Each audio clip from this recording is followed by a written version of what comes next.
Hello दोस्तों, welcome back to my YouTube channel Khagesh lecturer. तो आज हम लोग देखने वाले हैं क्लास 10 मैथ का वायरल पेपर, जो आपके बोर्ड एग्जाम 2024 के लिए सबसे ज्यादा इंपॉर्टेंट है, क्योंकि ऐसा ही क्वेश्चन पेपर आपके बोर्ड एग्जाम में आएगा। बिल्कुल ऐसा ही क्वेश्चन पेपर, क्योंकि ये वायरल पेपर है। अगर आप इसे हल कर लेते हैं तो 2024 के बोर्ड एग्जाम में आपको 95 पाने से कोई नहीं रोक सकता। और मैं आपको इसका सॉल्यूशन भी बताऊंगा शॉर्ट में लिखकर, तो आप वीडियो को अंत तक जरूर देखना। इससे आपका टेस्ट भी हो जाएगा कि आपका तैयारी कितना हुआ है। और अगर फिर भी आपका कोई डाउट हो तो आप मुझे कमेंट कर सकते हैं। क्वेश्चन देखते ही माइंड में उसका सॉल्यूशन आ जाना चाहिए। तो आइए देखते हैं उन क्वेश्चनों को।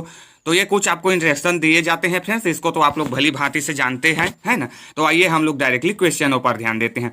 तो खंड अ में आपको दिया गया है सही विकल्प चुनकर लिखिए, जिसमें पहला प्रश्न दिया है यदि px बराबर 2x स्क्वायर ऋण 3x धन 6 हो तो P2 का मान होगा। तो जो कि बहुपद का क्वेश्चन है फिर, और बहुत सिंपल है। क्या करना है आपको, x की जगह 2 रख देंगे तो क्या हो जाएगा, ये x स्क्वायर है, x की जगह 2 रखेंगे तो 2 दूनी 4 और 4 दूनी 8 हो जाएगा, ये 8 हो जाएगा। और ये क्या हो जाएगा, ऋण 3x है वो क्या हो जाएगा, 3 दूना 6 हो जाएगा, ऋण का 6 और ये धन का 6, तो धन 6 ऋण 6 कैंसिल हो जाएगा और यहीं पे बचेगा सिर्फ 8। तो इसका राइट आंसर क्या हो जाएगा, ऑप्शन सा 8 हो जाएगा फ्रेंड। ठीक है।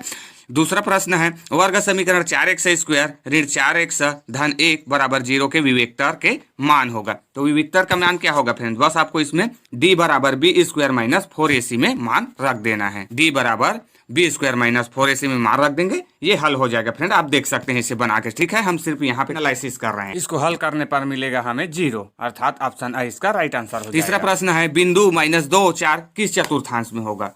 तो किस चतुर्थांश में x ऋण में और y धन में होता है, तो ये द्वितीय चतुर्थांश में होता है फ्रेंड। तो ये क्या हो जाएगा, इसका राइट आंसर हो जाएगा ऑप्शन ब द्वितीय चतुर्थांश। बिंदु -2 4 द्वितीय चतुर्थांश में होगा। चौथा दिया है साइन 30 अंश गुणा कोसेक 30 अंश का मान होगा। तो ये भी बहुत सिंपल है क्वेश्चन फ्रेंड, कई बार बताया गया है। तो इसका राइट आंसर क्या हो जाएगा, ऑप्शन अ 1 हो जाएगा। चूंकि साइन और कोसेक एक दूसरे के उल्टा होते हैं, कोसेक को हम चेंज कर सकते हैं 1/sin में, दोनों कट जाएगा और 1 बचेगा। पांचवा दिया है यदि सावधि जमा खाता में ब्याज की गणना 6 माही आधार पर की जाती है तो वार्षिक दर को कितना लिया जाना चाहिए। तो वार्षिक हो जाएगा 6 माही में लिया जा रहा है, तो एक वर्ष में 2 6 माही होते हैं, तो 6 दूनी 12, यानी कि क्या हो जाएगा, दुगना हो जाएगा। इसका राइट आंसर हो जाएगा ऑप्शन आ। आइए फिल इन द ब्लैंक्स अर्थात खंड व रिक्त स्थान देखते हैं।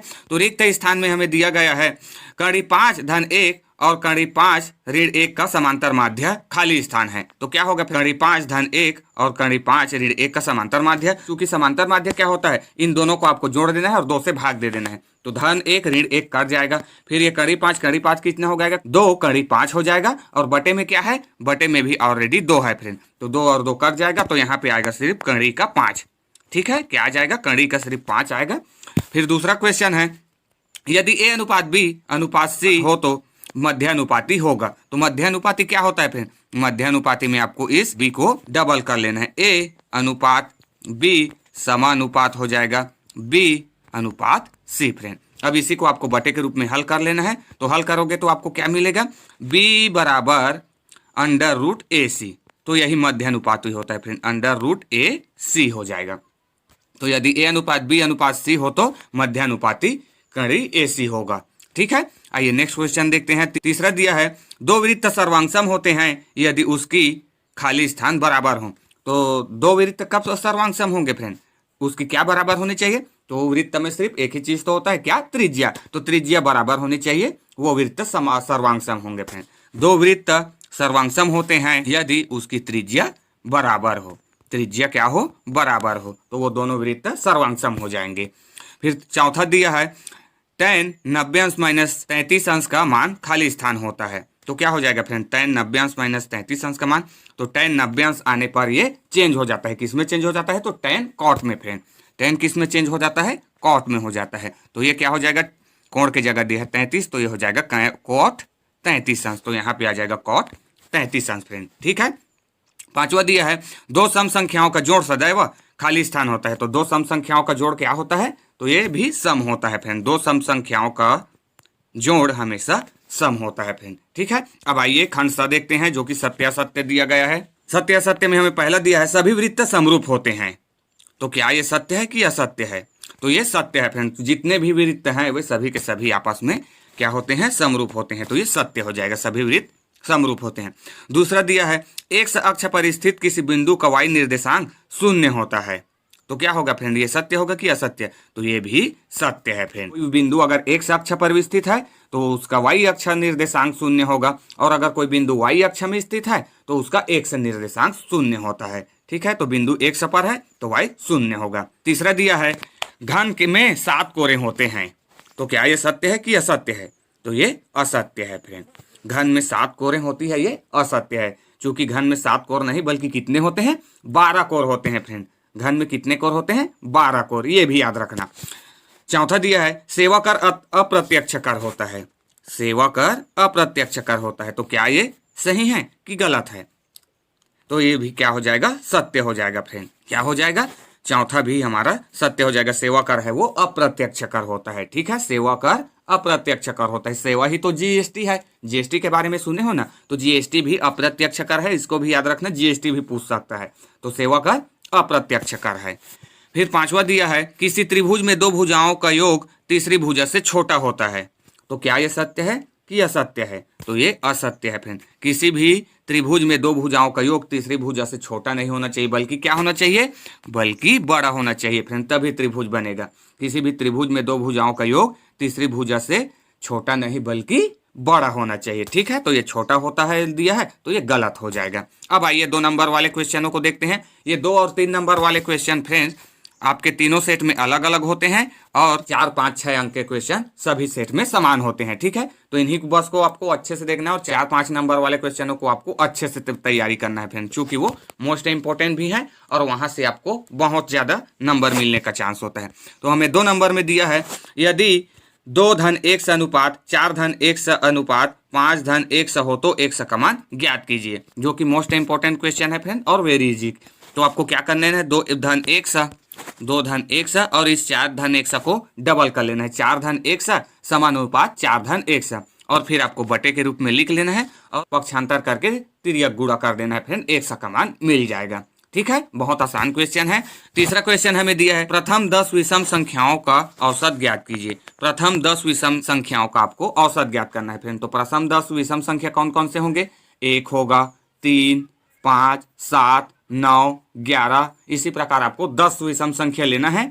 ठीक है ना, विषम संख्या क्या होता है? जो 2 से भाग नहीं जाता है। तो उन 10 विषम संख्याओं को ले लीजिए और 10 से भाग दे दीजिए, आ जाएगा हमारा प्रथम 10 विषम संख्याओं का औसत। ठीक है, फिर चौथा दिया है बिंदु 6, 8 की मूल बिंदु से दूरी ज्ञात कीजिए, जो कि वेरी इजी और मोस्ट इंपॉर्टेंट क्वेश्चन है फ्रेंड, इसको मैंने कल ही बताया था।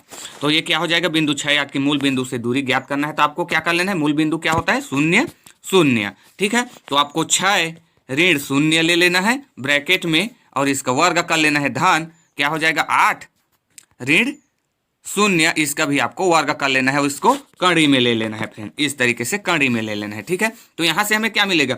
0, 0 तो कुछ नहीं है, इसका मतलब तो 6 का स्क्वायर करना है आपको और 8 का स्क्वायर, तो 6 छक्का 36 और 8 अट्ठे 64। इस 36 और 64 को जोड़ दीजिए और कड़ी के अंदर ही रहेगा, अगर कड़ी से बाहर निकलता है तो कड़ी से बाहर निकल लीजिए फ्रेंड, आ गए आपके क्वेश्चन का आंसर। ठीक है, आइए नेक्स्ट क्वेश्चन देखते हैं। 5वां दिया है मान ज्ञात कीजिए, जो कि हर साल आपको त्रिकोणमिति से ये क्वेश्चन देगा ही देगा फ्रेंड, एक चेंज करने वाला।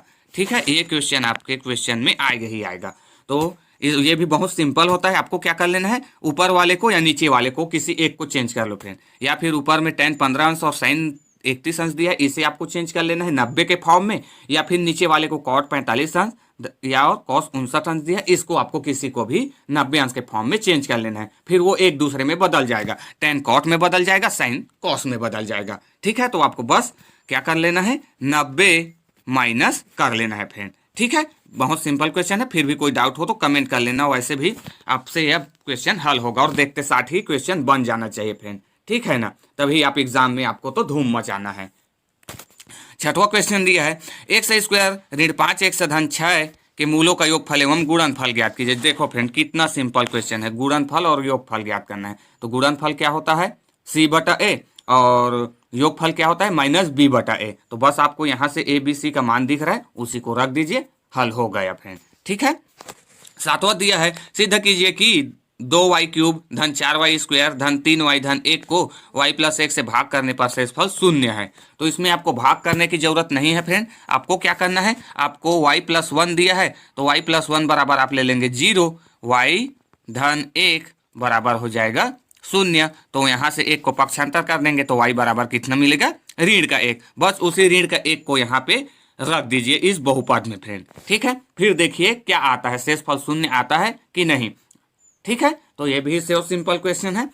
8वां प्रश्न दिया है, सिद्ध कीजिए कि किन्हीं दो क्रमगत विषम संख्याओं का योग हमेशा 4 का गुणज होता है। तो आपको दो क्रमगत विषम संख्या ले लेना है फ्रेंड। तो कौन सा होगा दो क्रमगत विषम संख्या, तो एक होगा फ्रेंड 2x धन 1, ये होगा एक विषम संख्या। अब इस एक की जगह आप k l m n जो भी चाहते हैं फ्रेंड वो ले सकते हैं, क्योंकि गणित आपका मानने पर डिपेंड है। ठीक है, तो एक की जगह k l m x y z जो भी आप लेना चाहते हैं वो ले सकते हैं, लेकिन एक ही लेना है। तो 2x धन 1 एक विषम संख्या होगा और एक 2x धन 3 फ्रेंड, ये दोनों क्या होगा, यही तो होगा क्रमागत विषम संख्या। 2x धन 1 और 2x धन 3 ये क्या होंगे, दो क्रमागत विषम संख्या।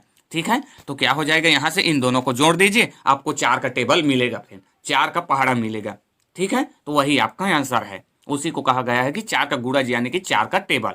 आइए हम लोग नेक्स्ट क्वेश्चन देंगे।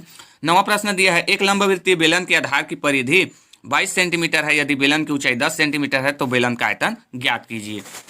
तो देखो फ्रेंड, हमें दे दिया गया है आधार की परिधि, परिधि क्या होता है, वृत्त होता है, क्या मिल जाएगा, त्रिज्या मिल जाएगा 22 से, और ऊंचाई दिया गया है यानी कि हाइट एज बराबर 10 सेंटीमीटर, तो हमें बेलन का आयतन में मान रख देना है। तो क्या होता है बेलन का आयतन, pi r square h, pi r square h. H का मान मिल गया है, आर का मान हमें इस 22 से मिल जाएगा, बस रख दीजिए, हल हो गया। 11वां प्रश्न, 10वां प्रश्न दिया है, वर्ग समीकरण 3x स्क्वायर ऋण 11x धन 10 बराबर 0 को हल कीजिए, जो कि बहुत इजी क्वेश्चन, क्योंकि वर्ग समीकरण को हल करने के 2-3 विधि है, बस इसमें आपको विधि नहीं दिया गया, आप किसी भी विधि का यूज करें। क्या क्या विधि है, एक तो आप पूर्ण वर्ग विधि है, पूर्ण वर्ग विधि से हल कर सकते हैं, सूत्र विधि है, सूत्र विधि से भी हल कर सकते हैं, और क्या है, और गुणनखंड विधि है, गुणनखंड विधि से भी हल कर सकते हैं। चूंकि आपको यहाँ पे ये निश्चित नहीं किया गया है कि आप इसी नियम का यूज करके इसे हल कीजिए। ठीक है, तो तीनों नियम में से किसी भी नियम में उसको अप्लाई करके हल कर लेंगे।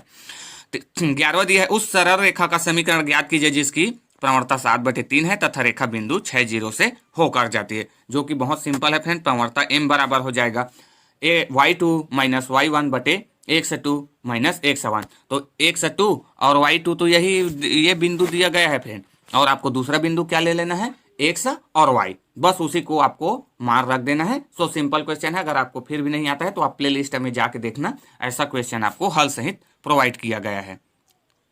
तो इसके 8वां में हमें दिया गया है, एक व्यक्ति ने अपनी गाड़ी में 5 लीटर पेट्रोल भरवाया, 5 दिनों में बचे हुए पेट्रोल की मात्रा व दिनों को निम्नांकित सारणी में दर्शाया गया है। तो दिन और बचे हुए पेट्रोल की मात्रा ये हमें दर्शाया गया है फ्रेंड, तो हमें इसके बीच ग्राफ खींचना है, जो कि सो सिंपल क्वेश्चन है फ्रेंड। तो आपको इसके अथवा की जगह यही ज़्यादा बेटर क्वेश्चन है फ्रेंड, आपको ग्राफ को बना लेना है, ग्राफ बहुत सिंपल होता है। ठीक है, जो कि एक सीधी रेखा बनेगा। नेक्स्ट क्वेश्चन है 12वां, सिद्ध कीजिए कि एक समकोण त्रिभुज में कर्ण का वर्ग शेष दो भुजाओं के वर्गों के योग के बराबर होता है। तो ये भी मोस्ट इंपोर्टेंट क्वेश्चन है फ्रेंड। और इसके 8वां में हमें दिया है, एक वृत्त की त्रिज्या 20 सेंटीमीटर है, दो बराबर और समांतर जीवाओं के बीच की दूरी 24 सेंटीमीटर है, जीवा की लंबाई ज्ञात कीजिए। ये मोस्ट इंपोर्टेंट क्वेश्चन है फ्रेंड इस साल के लिए, ये वेरी वेरी IMP है, इसे तैयार कर लेना, जो कि वेरी इजी क्वेश्चन है। देखो क्या कहा गया, एक वृत्त की त्रिज्या हमें दिया है 20 सेंटीमीटर, दो बराबर और समांतर जीवाओं के बीच की दूरी 24 सेंटीमीटर दिया है, तो जीवा की लंबाई हमें ज्ञात करना है फ्रेंड। सॉल्व करके देख सकते हैं, फिर भी कोई डाउट हो तो आप मुझे कमेंट कर सकते हैं। 13वां प्रश्न दिया है, निम्न सारणी की माध्यिका ज्ञात कीजिए। माध्यिका से आपको क्वेश्चन, माध्यिका और बहुलक से क्वेश्चन आएगा ही आएगा फ्रेंड। तो इसका आंसर चैनल पर अपलोडेड है फ्रेंड, आप जाके देख सकते हैं। और इसको आपको सूत्र को भी याद रखने की जरूरत नहीं, आप क्वेश्चन को देखते ही सूत्र बनाएंगे और आप हल करेंगे फ्रेंड, तो आप जाके जरूर देख सकते हैं। और अगर जानते हैं तो कोई बात नहीं, आप इसे स्किप भी कर सकते हैं। इसके 8वां में हमें दिया है बहुलक ज्ञात कीजिए, तो ये दोनों क्वेश्चन ऑलरेडी मेरे द्वारा अपलोडेड है फ्रेंड, आप एक बार जरूर देखना। 14वां प्रश्न हमें दिया है, 2 सेंटीमीटर त्रिज्या वाले 64 गोलियों को पिघलाकर एक बड़ा गोला बनाया गया है, बड़े गोले की त्रिज्या ज्ञात कीजिए, जो कि बहुत सिंपल क्वेश्चन है फ्रेंड। 2 सेंटीमीटर त्रिज्या वाले हमें 64 गोले दिए गए हैं, उसको हमें पिघला करके एक बड़ा गोला बनाना है। ठीक है, तो इसका भी क्वेश्चन का आंसर मेरे यूट्यूब पे आपको मिल जाएगा। और ये भी सो सिंपल क्वेश्चन, आपको क्या करना है, आपको 2 सेंटीमीटर त्रिज्या वाले का गोले का आयतन लेना है और बड़े गोले का आयतन। तो बड़े गोले के त्रिज्या आप लोग ले लेना कैपिटल R, और इस छोटे गोले का त्रिज्या को ले लेना है आप स्मॉल r। ठीक है। फिर वहां से इसके आयतन में आप डायरेक्टली सूत्र रख देना है। तो आयतन क्या होता है गोले का, 4/3 पाई आर क्यूब होता है फ्रेंड, बराबर में हो जाएगा 4/3 पाई कैपिटल आर क्यूब हो जाएगा। अब बस आपको इसमें मान रख देना है। 64 गोली दिया गया है तो यहाँ पे आपको छोटे गोले के आयतन में 64 का गुणा करा देना है और यहाँ से जो हल होता है हल कीजिए फ्रेंड, आपको यहाँ से मान मिल जाएगा बड़े गोले की त्रिज्या, ठीक है, आर क्यूब बराबर, जो कि सिंपल है और इसका आंसर भी मेरे द्वारा बताया जा चुका है। इसके अथवा में हमें दिया है यदि एक शंकु के आधार का व्यास 12 सेंटीमीटर तथा ऊंचाई 8 सेंटीमीटर है तो शंकु का संपूर्ण पृष्ठ और आयतन ज्ञात कीजिए। तो ये भी मेरे द्वारा कल ही बताया गया है फ्रेंड, इसका आंसर तो आप लोग जरूर जाकर देख सकते हैं। तो हमें दिया गया है शंकु का व्यास 12 सेंटीमीटर, तो यहाँ से हमें त्रिज्या कितना मिलेगा, यहाँ से हमें त्रिज्या मिल जाएगा 6 सेंटीमीटर। ऊंचाई आर एच बराबर दिया है 8 सेंटीमीटर, तो हमें बस अब सूत्र में मान रख देना है। संपूर्ण पृष्ठ जो कि क्या होता है pi r bracket l plus r, उसी में मान रख देना है। और आयतन क्या होता है 1/3 पाई आर स्क्वायर एच, तो उसी में आपको मान रख देना है। आर का मान यहाँ से मिल गया है और एच का मान यहाँ से, तो बस रख देना है फ्रेंड, ठीक है। आइए नेक्स्ट क्वेश्चन देखते हैं। बस आप देखते साथ आपसे हल हो जाना चाहिए जैसा मैं बता रहा हूँ, फिर आप तो पूरी तरीके से कॉन्फिडेंट हो जाइए फ्रेंड, ठीक है, आपसे कोई भी क्वेश्चन नहीं छूटेगा। फिर 15वां क्वेश्चन दिया है एक त्रिभुज पी क्यू आर की रचना कीजिए, साथ ही एक और त्रिभुज ए बी सी की रचना कीजिए जिसमें ए बी बराबर 2/3 पी क्यू हो। ये क्वेश्चन मोस्ट इंपॉर्टेंट क्वेश्चन है फ्रेंड, इसे आप किसी भी तरीके से हो कर देखिए, नहीं बनता है तो बनाकर जरूर इसे देखिए और इसे हल करके रखिए। कई बार पूछा गया है और ये हमेशा पूछा जा रहा है फ्रेंड कि एक त्रिभुज पी क्यू आर की रचना कीजिए, साथ ही एक और त्रिभुज एबीसी की रचना कीजिए जिसमें ए बी बराबर 2/3 पी क्यू हो। वेरी वेरी IMP क्वेश्चन है फ्रेंड, ठीक है, कई बार पूछा गया है। फिर इसके अथवा में हमें दिया है त्रिभुज एबीसी के परिगत वृत्त की रचना कीजिए जिसमें ए बी बराबर 6 सेंटीमीटर, कोण ए 45 अंश, कोण बी 60 अंश है, रचना के पद भी लिखिए। तो ये भी फ्रेंड्स आपको परिवृत्त अंतःवृत्त के लिए क्वेश्चन आएगा ही आएगा, जो कि बहुत ईजी होता है। तो आपको क्या करना है, इसमें ए बी बराबर 6 सेंटीमीटर एक रेखा खींच लेना है। फिर कोण ए पर 45 अंश कोण बनाइए और कोण बी में 60 अंश का कोण बनाइए। फिर उसी के बाहर आपको वृत्त बना लेना है और जो जो आपने काम किया उसी को आपको लिखना है फ्रेंड, वही होता है रचना के पद। रचना के पद में आप लिखेंगे सर्वप्रथम आपने क्या किया, ए बी बराबर 6 सेंटीमीटर लिया, इसी को दोहराना है। फिर कोण ए 45 अंश लिया, दूसरा हो जाएगा। फिर कोण बी 60 अंश का कोण बनाया, 3 पॉइंट यही हो गए, वृत्त बनाए फ्रेंड, बस यही आपको बताना है, रचना के पद हो गया। फिर हमें 16वां क्वेश्चन दिया है वसीम ने पंजाब नेशनल बैंक में 200 रुपये प्रति माह की दर से 5 वर्ष के लिए आवर्ती जमा खाता खोला। यदि ब्याज की दर 6% वार्षिक हो तो 5 वर्ष पश्चात उसे कितनी धनराशि प्राप्त होगी। ये भी मोस्ट IMP क्वेश्चन है फ्रेंड, चूंकि आवर्ती से क्वेश्चन और सावधि से ये आएगा ही आएगा, तो ये भी आपका तैयार होना चाहिए। फिर अथवा में हमें दिया है वित्तीय वर्ष 2013-14 में एक शासकीय कर्मचारी की कुल वार्षिक आय 3,60,000 रुपये थी। उसने 20,000 रुपये जीवन बीमा पॉलिसी का वार्षिक प्रीमियम तथा 4,000 रुपये प्रति माह सामान्य भविष्य निधि में जमा किया है। यदि सभी बचतों पर छूट की अधिकतम सीमा 1 लाख रुपये है तो देय आयकर की गणना कीजिए। तो ये आयकर वाला ये भी आपसे क्वेश्चन आएगा ही आएगा फ्रेंड, तो इसे भी आपको तैयार करके रखना है, जो कि बहुत सिंपल होता है, ठीक है ना। हमें और ऑलरेडी ये चार्ट को आपको याद रखने की जरूरत नहीं है, चार्ट दिया रहता है। फिर इसके बाद हमें 17वां क्वेश्चन दिया है सिद्ध कीजिए कि cos थीटा बटे सेक 90 अंश थीटा प्लस 1 प्लस साइन 90 अंश माइनस थीटा बटे कोसेक थीटा माइनस 1 बराबर 2 cos 90 अंश माइनस थीटा। तो इसका भी आंसर मेरे द्वारा बताया जा चुका है फ्रेंड, आपको प्लेलिस्ट पर इस वीडियो मिल जाएगा, तो आप वहां से देख सकते हैं और इसे बना के देखिए। 6 नंबर में पूछा जाएगा और वेरी इजी और मोस्ट इंपॉर्टेंट क्वेश्चन है फ्रेंड, ठीक है। फिर हमें अथवा में दिया गया है तेज हवा से टूटे एक पेड़ का सिरा झुककर पेड़ के पास से 6 मीटर की दूरी पर जमीन को छूता है। यदि यह हिस्सा जमीन से 60 अंश का कोण बनाता है, पूरे पेड़ की ऊंचाई ज्ञात कीजिए। तो ये हाइट एंड डिस्टेंस का क्वेश्चन है फ्रेंड, यहाँ से तो क्वेश्चन आपको आएगा ही आएगा, ठीक है, जो कि बहुत ही सिंपल होता है। त्रिकोणमिति की सहायता से आप कई तरीके से ऊंचाई ज्ञात कर सकते हैं फ्रेंड, तो आपको यहाँ पे हाइट ज्ञात करना है, ठीक है। हाइट ज्ञात कर लेंगे पेड़ की, बस आपको tan थीटा अप्लाई कर देना है। हाइट एंड डिस्टेंस के क्वेश्चन में बस आपको आना चाहिए tan थीटा, ठीक है। फिर हमें 18वां क्वेश्चन दिया है 3 समांतर श्रेणियों में n पदों के योगफल क्रमशः S1 S2 S3 है। यदि प्रत्येक श्रेणी के प्रथम पद 1 तथा सर्वांतर क्रमशः 1 2 3 हो तो सिद्ध कीजिए कि S1 धन S3 बराबर 2S2 होगा। तो ये भी मोस्ट इंपॉर्टेंट और वेरी इजी क्वेश्चन है फ्रेंड, और इसका आंसर भी आपको यूट्यूब पर मेरे मिल जाएगा, ठीक है। और ये 2023 में पूछा गया क्वेश्चन है, तो उतना ज़्यादा इंपॉर्टेंट क्वेश्चन नहीं है, तो इसे आप नेग्लेक्ट भी कर सकते हैं। हमें इसका अथवा में दिया है 5 वर्ष पूर्व मेरी आयु मेरी पुत्र की आयु की तिगुनी थी। 10 वर्ष पश्चात मेरी आयु मेरे पुत्र की आयु की दोगुनी हो जाएगी। मेरे व मेरे पुत्र की वर्तमान आयु ज्ञात कीजिए। तो ये दो चरों के रैखिक समीकरण का क्वेश्चन है, जो कि मोस्ट इंपोर्टेंट क्वेश्चन है फ्रेंड, और इसको आपको तैयार करके ही जाना है, ठीक है। क्योंकि आयु वाले क्वेश्चन हमेशा दिया जा रहा है, ठीक है। तो ऐसे ऐसे क्वेश्चनों को आप तैयार करके रखिए और देखिए कि कैसे आपका 75 में 75 नहीं आता है। पूरा छापना है फ्रेंड, आपको एक भी क्वेश्चन मिस नहीं होने देना है। आपको सभी के सभी क्वेश्चन बनाना है। चूंकि गणित ही बहुत अच्छा सब्जेक्ट होता है जहाँ पे आप 75 पे 75 अंक ला सकते हैं फ्रेंड। तो आज के वीडियो में बस इतना ही। अगर वीडियो आपको अच्छा लगा हो तो वीडियो को लाइक शेयर जरूर करें, और नए हो तो चैनल को सब्सक्राइब करके बेल आइकन को प्रेस कर लें friend. Thanks for watching till and.